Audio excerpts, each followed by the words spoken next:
이란의 세계 새 최고 지도자의 모주타바 하메인이 아들이 이렇게 됐는데요. 이슬람 혁명 수비대 강병사의 성직자들의 지지를 받으며 만장일치로 됐습니다. 미국이 요구하고는 반대로 했는데요. 자칫하면 이게 장기전으로 갈 수 있는 부분이기 때문에요. 주가 지수가 좀 빠질 수밖에 없는 이런 상황입니다. 전쟁이 금방 끝날이라는 게 이게 중동 문제가 쉽지가 않은 부분인데요. 일단 쿠르드족이 그보다 터키야, 이라크, 이란에 있어서 이 자칫하면 이 쿠르드족 문제를 건드렸을 때 그로 인한 실익이 없어요. 쿠르드족이 이란을 이기냐? 그럼 못 이깁니다. 중부장을 안 했기 때문에 미국이 그들을 이용해서 하겠다라고 생각하겠지만은 터키가 이라크가 반미로 돌아설 가능, 반이스라엘로 돌아설 가능성이 되게 높은 거죠. 왜냐하면 이들의 배후에 이스라엘과 미국이 있다라고 생각하고, 그래서 저는 이게 아말렉 세력들이 다 퍼져 있다고 생각하는데 그들 나라에, 그래서 이게 같이 움직인다는 거죠. 이걸 자칫하면 촉발하는 문제가 생겨서 이거를 그렇게 절대 가서는 안 된다고 말씀을 드렸는데요. 석유 가스 시대가 사실상 끝났기 때문에 중동이 지금 다른 나라는 다 이렇게 어떤 초고도 문명이라든지 아니면 자신들의 정부 차원에서 국가를 발전시키기 위해서 계획을 갖고 다들 같이 움직이고 있는데, 그래서 중동만 서로 두들겨 불고 부수고 있는 이런 상황이거든요. 그래서 이게 이제 이들의 계획이구나라는 생각을 해봅니다. 네네네. 그래서 이스라엘 쪽 안에서도 너무 강경파로 가게 되면 이게 문제가 생기는, 2021년도에 우라늄 60% 농축이 나왔는데 10일이면 농축이 된다고 구글 자료에도 다 나왔는데 그들이 안 했겠어요? 상식적으로. 그리고 우라늄을 뭐 가져가도록 그냥 내버려 둡니까? 수십 군데 분산시켜 놓고 지금 4년 동안 얼마나 많은 생산을 했겠어요? 제 방식은 우라늄 또는 플루토늄의 가루나 액상 또는 가스를 갖다가 폭탄에다 넣는 이런 구조라면 사실상 그동안 이렇게 핵무기가 사실상 무의미할 수도 있는 부분인데요. 네네. 투사수단, 미사일이라든지, 미사일은 좀 많은 양을 실을 수 있고, 아니면 이제 드론에는 좀 이렇게 적은 양을 실을 수 있고, 또는 가까이 와가지고도 쏠 수 있기 때문에 이 세 가지 부분에서 특히 미사일의 영향을 완전히 없애는 게 현실적인 것 같습니다. 이란에 미사일을 올릴 때 그들 이렇게 저자전기를 동원해서 그 안에 터뜨려 주면 된다 이렇게 생각하고 있거든요. 네네네. 이런 부분을 말씀을 드립니다. 일단 이란의 문제가 자칫하면 지금 특수부대 투입에 대해서도 우라늄 60%인데 뭐 수준에 되게 웃기다고 생각합니다. 2021년도 60% 했는데 그들이 10일 만에 90%를 만들 수 있다. 구글 자료도 나왔는데 엄청난 양을 만들어 놓을 수도 있겠네요. 네, 네. 그리고 그런 게 의미가 없어요. 제 방식에 특히 어떤 우라늄 토륨 플루토늄의 가루나 이렇게 액상 이런 가스 구조를 폭탄에 넣어준다면 의미가 없는 상황. 일반 폭탄에도 다 넣을 수 있기 때문에 이런 부분을 말씀을 드립니다. 이란에서 미사일을 개조해서 무인 항공기로 만든 이런 부분에 대해서도 이제 지하기지에서 만들 수는 있습니다만 이 부분을 완전하게 해결을 하는 식으로 가서 이란의 어떤 주요한 핵심 시설들을 완전히 타격하는 것이 주요 목표가 돼야 되겠고요.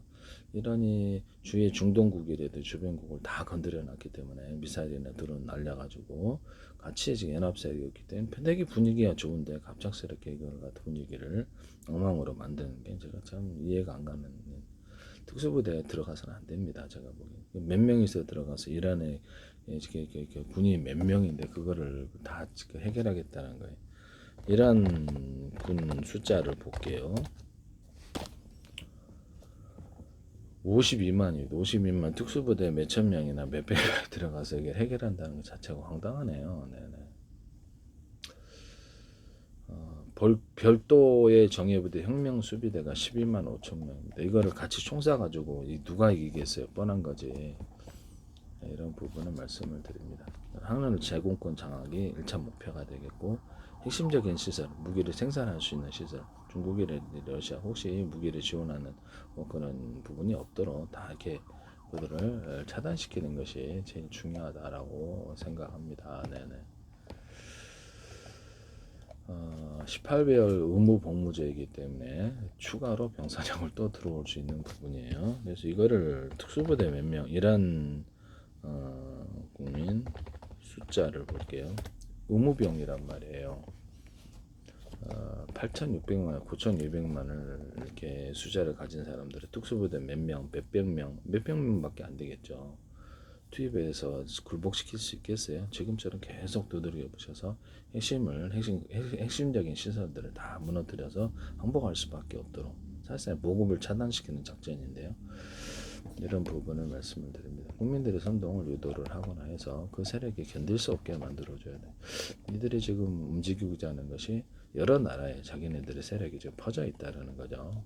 제 생각에 시아파가 있으니까 그들이 지금 같이 움직이거나 자기네들의 세력이 내부 안에서 고립될까봐 3차 중동, 3차 세계대전 쪽으로 크게 규모를 키우려고 하는 부분이라는 거죠.